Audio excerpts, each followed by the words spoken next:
Assalamualaikum warahmatullahi wabarakatuh. Saya Rita Asmara Mukti, guru PPKN kelas 10 di SMA Negeri 2 Bandung. Kali ini saya akan membahas kompetensi dasar ke-3.5 integrasi nasional dalam sub bagian materi faktor pembentuk integrasi nasional. Seperti kita lihat, kompetensi dasarnya adalah mengidentifikasi faktor-faktor pembentuk integrasi nasional dalam bingkai Bhinneka Tunggal Ika.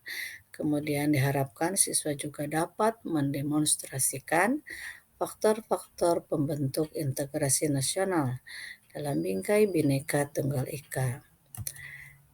Kita bisa melihat gambar berikut yang begitu berwarna, mencerminkan berbagai perbedaan dalam penyatuan. Ada pakaian adat, kemudian juga tempat ibadah, dan orang-orang yang atau gambar yang mencerminkan perbedaan agama. Syarat terciptanya integrasi nasional itu pada dasarnya keberhasilan proses penyatuan berbagai kelompok budaya dalam masyarakat sebagai keberhasilan proses integrasi. Diperlukan beberapa persyaratan sebagai berikut.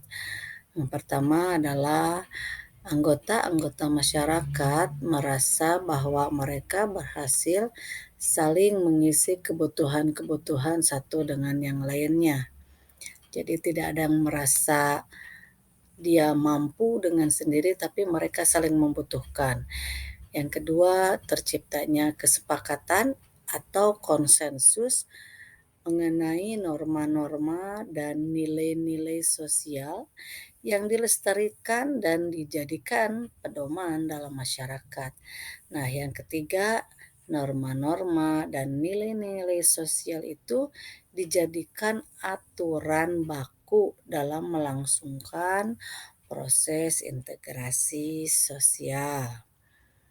Adapun faktor-faktor pendorong, pendukung, dan penghambat integrasi nasional itu diantaranya adalah kita lihat faktor pendorong itu pertama adanya rasa senasib dan seperjuangan yang diakibatkan oleh faktor penjajahan. Kita tahu bahwa sejarah Indonesia adalah wilayah Nusantara yang dijajah oleh beberapa negara, dan yang paling lama adalah negara Belanda yang datang ke sebuah wilayah dengan 3 moto: Gold, Glory, dan Gospel.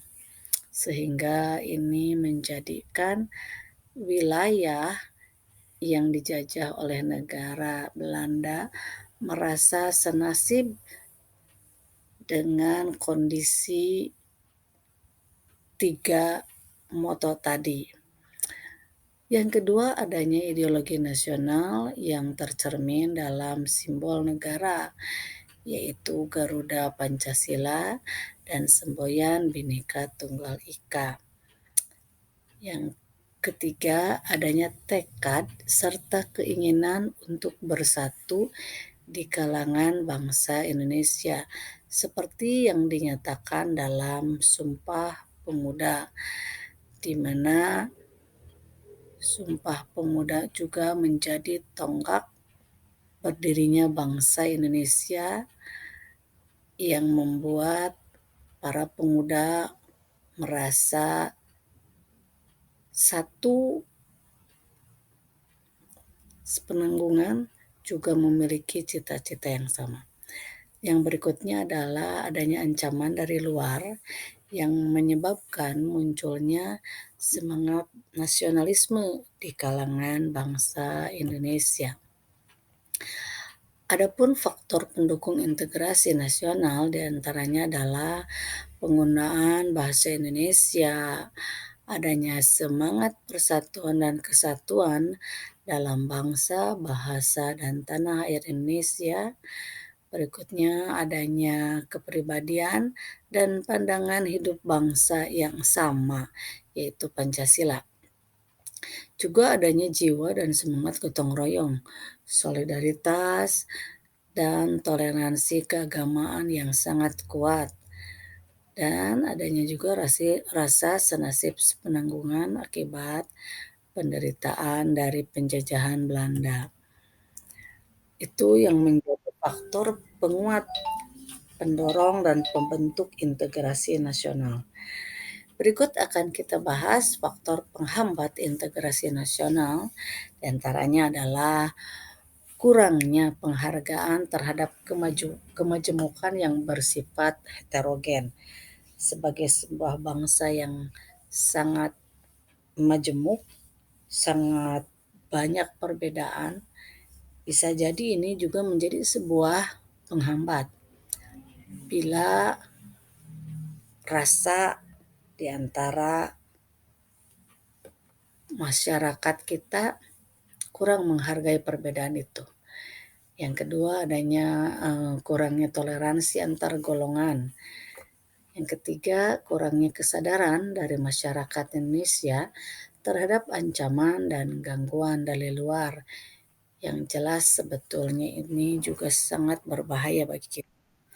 Terakhir, adanya ketidakpuasan terhadap ketimpangan dan ketidakmerataan hasil-hasil pembangunan yang bisa menjadi salah satu penghambat di antara integrasi nasional itu sendiri.